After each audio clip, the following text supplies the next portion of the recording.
요한복음 14장 15절입니다. 15절부터 21절까지. 오늘 말씀은 굉장히 짧죠.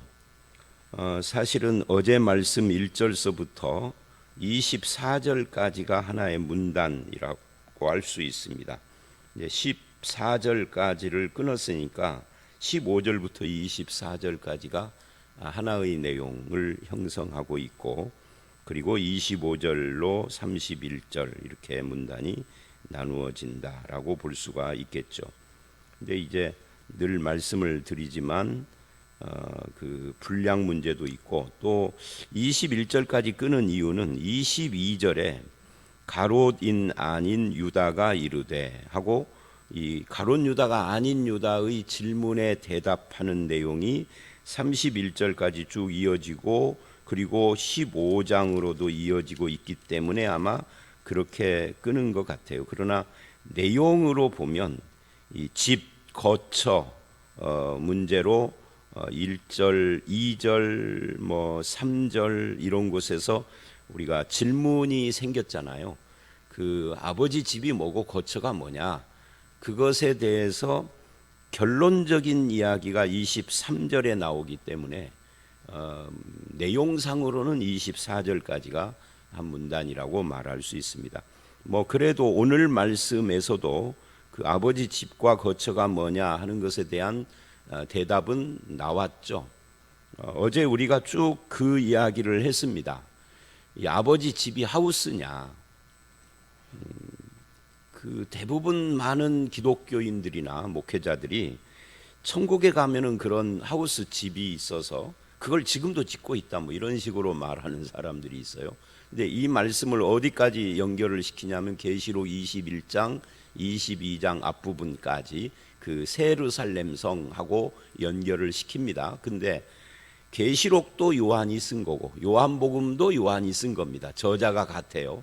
쓴 시기가 다르고 대상이 다르고 그 내용의 어떤 그런 내용의 어떤 표현 방법, 이 요한복음은 전기 형식이고 계시록은 그야말로 계시이지만 저자가 같기 때문에 개념은 같은 거예요. 그런데 계시록 21장을 가보면 새 예루살렘 성에 대한 설명이 아주 뚜렷하게 나옵니다. 이 새 예루살렘 성이 성이냐 아니면 성으로 은유되고 비유된, 비유라고 하면 신천지가 자꾸 또 비유하니까 하여튼 성으로 묘사된 이렇게 말을 하죠. 묘사된 성이 아닌 다른 거냐 할 때 후자예요. 그냥 한글만 알아도 가서 읽어보면 될걸. 그래서 제가 맨날 요즘은 좀 자제하고 잘 않지만 얼마 전에 말했었죠. 초등학교 이야기. 이 초등학교를 고창군 무장면 무장리 무장초등학교가 인류라고, 거기 나온 사람은 읽어보니까 알겠는데 전주 나온 사람 전주초등학교가 안 좋아가지고 읽어도 몰라. 한글을 몰라. 한글이 써 있는데도 뭐라고? 그게 어린 양의 신부, 바로 성도들이라고. 새 예루살렘 성은 성, 즉 하우스가 아니고 시티, 영어는 시티라고 돼 있죠. 도시가 아니고 그 성으로 묘사된 어린 양 예수님의 신부들이라고. 우리의 모습이 얼마나 영광스러운지를 거기서 황금 보석 꾸민 걸로 묘사하고 있다고요. 그래서 뭐라고 하느냐면 그 새 예루살렘 성에는 특징이 몇 가지가 있는데 그 중에 하나가 성전이 없다. 예루살렘이니까 성전이 있어야 될 거 아니에요. 근데 새 예루살렘은 새로운 거죠. 이 새 예루살렘에는 성전이 없어요. 왜 없느냐? 하나님과 어린 양이 성전이시기 때문이다라고 분명하게 말을 해요. 하나님이 성전이다. 그리고 어린 양 예수님이 성전이다. 성경의 마지막 장, 물론 마지막 장은 22장인데 문단이 22장 5절까지 쭉 이어지니까 이 마지막 장에 성전에 대해서 명확하게 이야기해요. 구약에 말한 성전이든 신약에 나오는 성전이든 전부 다 성전은 하나님이 임마누엘 하는 것을 말하는 거고, 그 임마누엘 하나님이 실제로 우리 가운데 오셨는데 그게 예수 그리스도고, 그것이 완성되어진 것이 새 예루살렘인데 그건 성도들이다. 성도들 가운데 성전이신 예수 그리스도 그리고 하나님이 계신다. 이걸 이야기를 하는 거거든요. 오늘 말씀도 그 이야기입니다. 하나님과 예수님만 하나님이냐? 아니죠. 또 한 분이 계시죠. 보혜사 성령님. 그래서 삼위일체라고 합니다. 그러니까 예수님이 떠난 자리에 누가 와서 그 자리를 메워요? 보혜사가. 근데 이 보혜사가 누구냐 하면 오늘 본문은 그냥 그렇게 진리의 영, 또 다른 보혜사 이런 식으로만 말을 하고, 보혜사가 오는 것이 내가 너희에게 온 것이다라고 말을 할 뿐인데 16장에 가면은 그 보혜사가 누구냐를 좀 더 자세히 설명을 하죠. 그건 이제 그때 가서 이야기를 하고요. 그러니까 보혜사 성령이 오신 것이 예수님이 온 거고 똑같은 건데, 그런데 예수 안에 아버지가 계시고 아버지 안에 예수가 계시고, 오늘 말씀에 보면 이제 이따가 한 절 한 절, 짧으니까 한 절 한 절 또 이렇게 볼 텐데요. 그 아버지가 내 안에 계시고 내가 아버지 안에 있다고 그래요. 여기서 나는 너희를 말하는 거죠. 20절에 우리 아버지가 우리 안에 있고 우리가 아버지 안에 있고, 근데 아버지 안에 예수가 있고 예수 안에 아버지가 있고, 그리고 보혜사가 우리에게 오시고, 이거 뭐예요? 그러면 삼위일체 하나님이 우리 안에 계신다는 거잖아요. 그리고 우리는 하나님 안에 있고, 이게 지금 임마누엘 이야기하는 거거든요. 임마누엘, 우리와 함께 계시는 하나님 말하는 겁니다. 그게 거처요, 그게 아버지 집이요, 그게 성전이라는 이야기예요. 계시록과 요한복음이 동일 저자라는 걸 절대 놓치면 안 돼요. 계시록을 할 때는 어디 지리산 동굴 가서 기도하고 해석하는 게 아니에요. 복음으로 보면은 다 보여요. 계시록이 어려운 책이 아닙니다. 자, 이제 오늘 말씀, 우리가 어제 말씀에 거쳐 집 이야기를 하면서 그 도착한 곳이, 가는 길이 예수님 자신이고 내가 곧 길이요, 도착한 곳이 아버지다. 아버지 집에서 집자가 탈락하고 아버지다 그랬어요. 그리고 아버지를 보여달라고 하니까 나를 봤는데 아버지를 또 보여달라고 그러느냐고 예수님이 말을 했어요. 즉 예수 그리스도와 아버지가 동일 인물이라는 것이 아니라 하나님이라는 차원에서 같다는 거죠. 삼위일체. 그런 다음에 나를 믿어라, 그리고 내 이름으로 기도하면 다 들어줄게, 이렇게 이제 마무리를 했습니다. 근데 아직도 아버지 집이 뭐고 거처가 뭐냐를 명확하게 지금 결론 내지는 않았어요. 어제 말씀에 그냥 가는 곳이 아버지고 가는 길이 예수님이다, 이 정도였죠. 근데 이제 오늘 말씀을 보면 너희가 나를 사랑하면 나의 계명을 지키리라 라고 시작을 했어요. 근데 이 말씀은 21절에 가서 또 등장을 합니다. 뭐라고 하죠? 나의 계명을 지키는 자라야 나를 사랑하는 자니 나를 사랑하는 자는 내 아버지께 사랑을 받을 것이요 나도 그를 사랑하여 그에게 나를 나타내리라. 그러니까 예수님 사랑과 아버지 사랑을 동등하게 이야기를 했다라는 것도 주목이고요. 그 다음에 갑자기 거처와 집 이야기 그리고 기도 이야기를 하다가 나를 사랑하면 내 계명을 지키라라고 갑자기 튀어나온 거예요. 그러니까 이 주제의 모든 것이 예수님을 사랑하는 것과 관련이 있다는 거죠. 예수님을 사랑하는 것과 어떻게 관련이 있느냐면 예수님을 사랑하는 자가 구원받은 자인데 구원받은 자 안에 보혜사가 오고 성령님이, 그리고 그 보혜사가 온 것이 예수님이 오신 거고, 그리고 또 다시 아버지가 그 안에 계시는 사람이 되는 거죠. 그래서 예수님 사랑하는 것이 참 중요한데 예수 사랑을 뭘로 하느냐 하는 거죠. 예수 사랑. 그러니까 부부도 마찬가지요. 또는 연애하는 그 연인들도 똑같습니다. 부부도 그렇고요. 사랑해라고 늘 말로 하는데 나를 만나지 않는 날은 다른 여자, 다른 남자를 만나요. 그러면 뭐 그 사랑한다는 것이 립서비스죠. 예수님을 사랑합니다도 똑같다. 예수님을 사랑한다면 예수님 이외에 다른 존재를 사랑하면 안 되겠죠? 근데 그 사랑이 말로가 아니라 실제 삶으로 돼야 하는데 그게 계명을 지키는 것이다. 그러니까 말로는 사랑하고 실제 삶은 다른 짓을 하면은 안 되는데 그게 계명과 관계가 있다 하는 거예요. 계명이라는 것이 뭐 십계명 이런 걸 말하는 게 아니라 십계명을 포함한 하나님의 말씀을 말하는 거죠.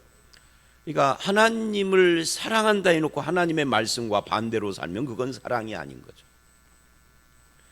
그런 의미에서 하나님을 사랑하고 예수님을 사랑하는 자는 말씀을 삶의 원리로 삼고 그 원칙을 따라 살아야 돼요.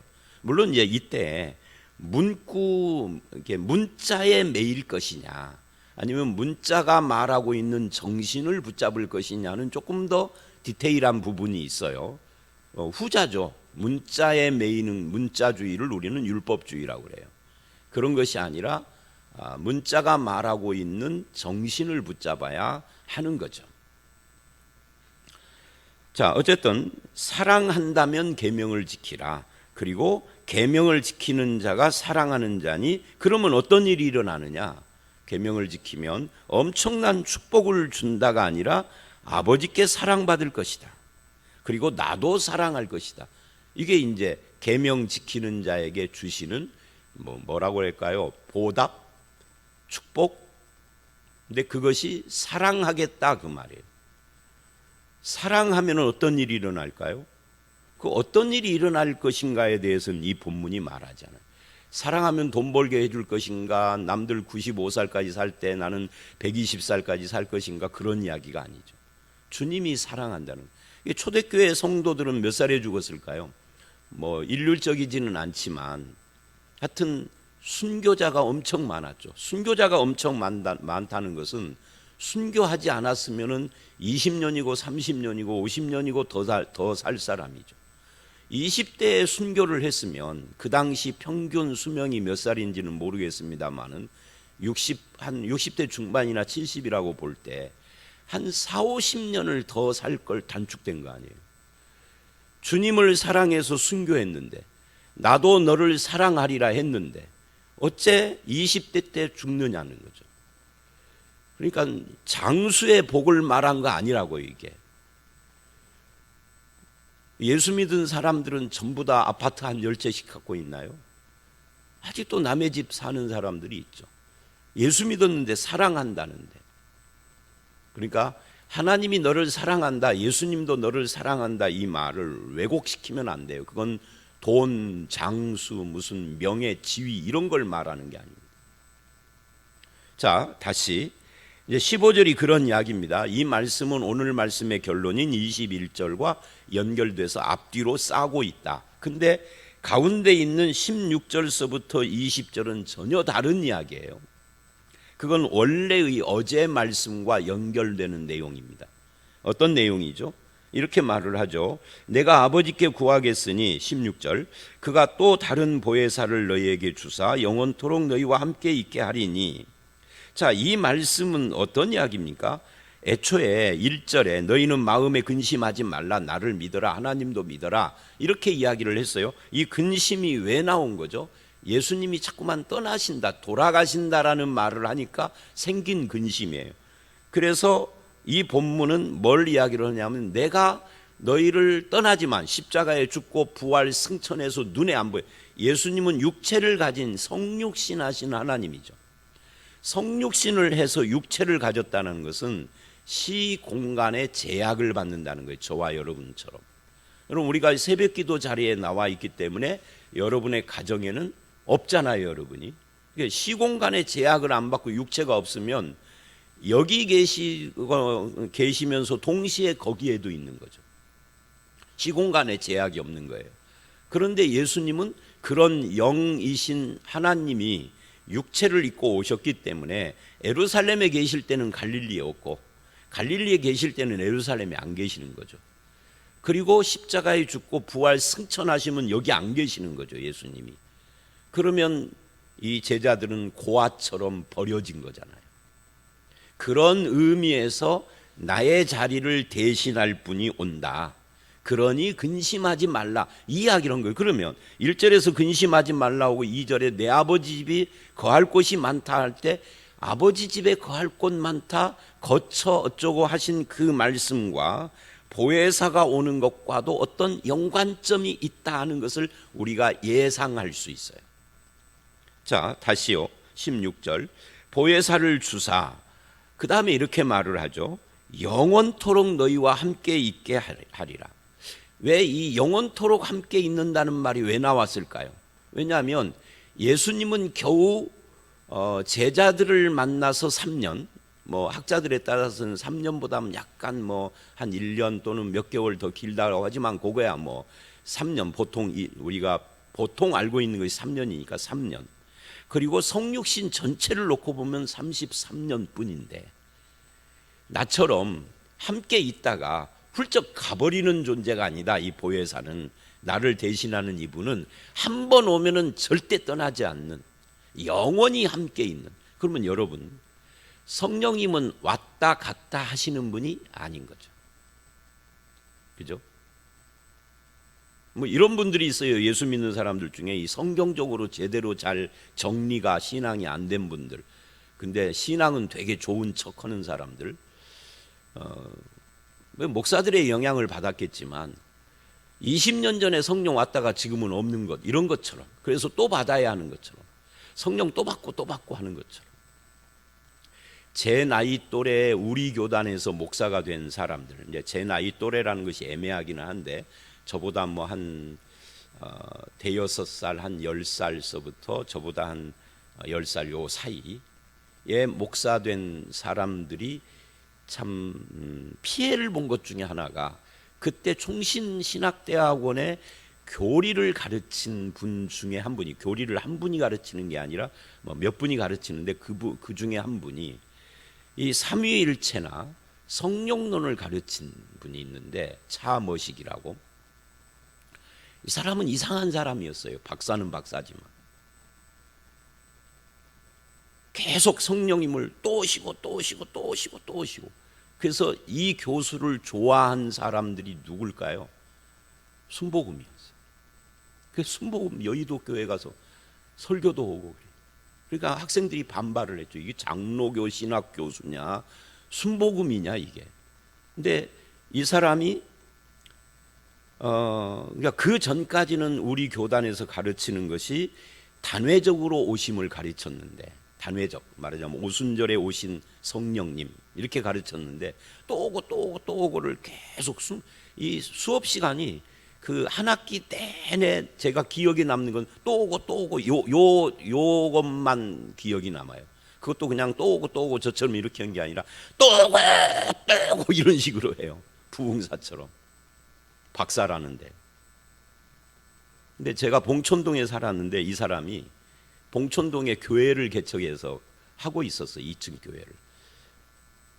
근데 주변 사람들이 이단이라고 그래서 안 믿는 사람들이. 하여튼 그때 제 또래 분들이 그분한테 배워가지고 성령론에 대해서 좀 이상한 목사들이 많습니다. 우리 교단에. 참 뭐 그건 그렇고 안타까운 일이죠. 그 후에 이제 뭐 서철원 목사 서철원 교수 지금은 은퇴를 했지만 80이 넘었지만 그런 분이 와서 이거를 교정을 하려고 그러는데 엄청 싸웠죠. 공개 강자도 하고 둘이 막 거의 뭐 그냥 뭐 치고받고만 안 했지 막 말로 싸울. 근데 서철원 박사 같은 사람은 저는 뭐 서철원 박사가 왔을 때는 그 학교를 졸업하고 이미 목사로 진안에서 목회하고 있었던 때였고 이분도 고집쟁이기는 한데 저도 그분 신학에 대해서 다 동의를 못하기는 해요. 근데 그분은 또 완전히 반대. 그래가지고 둘이 학교에서 그랬다는 말을 신문을 통해서 많이 들었죠. 자, 이 본문을 보면 또 오고 아니라 한 번 오시면 영원히 너희와 함께 있는다. 이게 굉장히 이것이 이 본문에서 핵심이에요. 왜?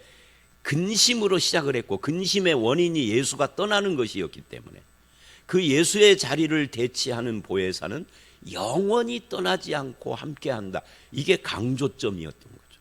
그러면 이 성령님 보혜사는 누구냐 할 때 성령님이죠. 근데 왜 성령이라고 않고 보혜사라고 하느냐 할 때 보가 보호라는 뜻이에요.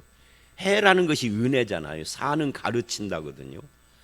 보호하시고 은혜 베풀고 가르치시고 인도하시는 그런 분이다. 이게 파라클레토스라는 말인데 영어로 컴포터, 위로자라는 말이에요. 파라클레토스, 위로자, 우리와 함께하는 자. 그러니까 예수님과는 달리 영원히 나와 함께하며 나를 위로하고 은혜 베풀고 가르치고 지켜주고 인도하시는 분이다. 그런 분이 온다. 그러니 너희는 마음에 근심하지 말라. 1절 2절에서는 마음에 근심하지 말라. 아버지 집에 집이 있다. 아버지 집이 거처가 있다. 거처 마련하러 간다. 거처 마련하러 가면 내가 다시 온다. 근데 그 다시 온다가 보혜사를 말한 거예요. 그리고 아버지 집도 보혜사하고 관련이 있습니다. 보혜사가 어디에 오죠? 내 안에 오죠. 그럼 뭐죠? 가는 곳 아버지 집이 6절에서는 아버지였는데 그 아버지가 내 안에 오시는 거예요. 보혜사가 오신 것이 아버지가 온 거니까. 그래서 20절에 그날에는, 그날이 뭐예요? 재림 때도 아니고 이게 오순절 성령이 올 때를 말하는 겁니다. 그날에는 내가 아버지 안에 너희가 내 안에 내가 너희 안에, 이게 이제 완전히 짬뽕이 돼 있죠. 이게 2절 3절이 말한 거처 하나님의 집, 아버지 집이었다는 거죠. 그거를 16절에서 보혜사가 와서 영원히 함께하는 거처가 된다. 뭐가 거처예요? 우리가 거처가 된다는 거죠. 보혜사. 근데 그 보혜사가 하나님이잖아요. 우리가 하나님의 거처예요. 이게 성령의 내주, 영주인 겁니다. 영원히 거주한다. 거주지를 뭐라고 불러요? 거주하는 곳을. 그걸 거처라고 하는 거예요. 거처를 다른 말로 집이라고 하는 거죠. 그걸. 우리는 집 오면 하우스를 그리기 때문에 이런 성경 말씀을 놓치는 겁니다. 늘 말씀드린 것처럼 성경은 문맥으로 읽어야지 떼어서 읽으면 이 단어고 똑같이 되는 거예요. 문맥으로 읽으면 이런 것들이 보이죠. 그 다음에 17절, 그 성령님은 또 어떤 분이냐? 보혜사일 뿐만 아니라 진리의 영이라 그래요. 이 진리의 영, 이게 또 중요합니다. 이게 16장에 가면은 이 진리의 영이 하시는 일이 뭐냐 할 때 진리 가운데로 너희를 인도하고 하면서 설명을 해요. 그때 가서 이제 또 보겠습니다만은 진리의 영입니다. 그래서 계명을 지키고 뭐 이런 것도 나오는 거죠. 세상은 능히 그를 받지 못하나니 이는 그를 보지도 못하고 알지도 못함이라. 그러니까 안 믿는 사람에게는 성령이 안 오시는 거죠. 예수님은 육체를 가졌기 때문에 안 믿는 사람에게도 눈에 보였어요. 그러나 보혜사는 믿는 사람 속에 오시기 때문에 안 믿는 사람은 전혀 관계가 없는 거죠. 아버지 집과도 관계가 없고 임마누엘이 아닌 거죠. 저들에게는. 그는 너희와, 그러나 너희는 그를 아나니. 우리가 보혜사를 압니다. 왜냐하면 그 이유는 지식이 아니라 너희와 함께 하시기 때문이라. 너희 속에 계신다. 함께 한다는 것은 속에 계신다. 임마누엘이라는 거예요. 그래서 보혜사 성령님은 믿는 자 속에 계시는 분이고 믿는 자는 다 안다. 이렇게 이야기를 하는 겁니다. 그 진리의 성령이 오셔서 우리를 진리 가운데로 인도하기 때문이죠. 그리고 이제 18절에 또 중요한 이야기를 해요. 내가 너희를 고아와 같이 버려두지 아니하고 너희에게로 오리라. 갑자기 이야기를 했거든요. 이 고아처럼 버리지 않고 너희에게로 온다, 이 말이 재림 때 온다는 말이 아닌 거죠. 그거 어떻게 온다는 거예요? 보혜사로 온다는 거죠. 왜? 삼위일체 제3위인 보혜사 성령님은 2위인 예수님과 각각의 하나님이시지만 일체를 이루고 있어서 예수님이 오시는 것이 성령님이 오시는 거고 아버지가 오시는 거고 성령님이 오는 것이 예수님이 오신 거고 아버지가 오신 거고 다른 것이 아니다라고 하는 거예요. 그러니까 너희를 고아와 같이 버려두지 않고 온다는 거니까 이게 재림 때예요. 여러분, 아니죠. 재림 때가 아닌 거예요. 지금 말하는 거예요. 예수 믿는 사람. 이것이 만약에 재림 때라고 하면은 이건 문제가 심각해져요. 왜냐하면 재림 이후에는, 예수님이 재림 이후에는 우리가 이 세상에서 고아처럼 살지도 않을 뿐만 아니라, 그죠? 무슨 근심 걱정할 일도 없는 것이고, 그래서 근심하고 걱정을 하고 염려하고 또 고아처럼 되어지는 것은 언제냐면 이 땅에서거든요.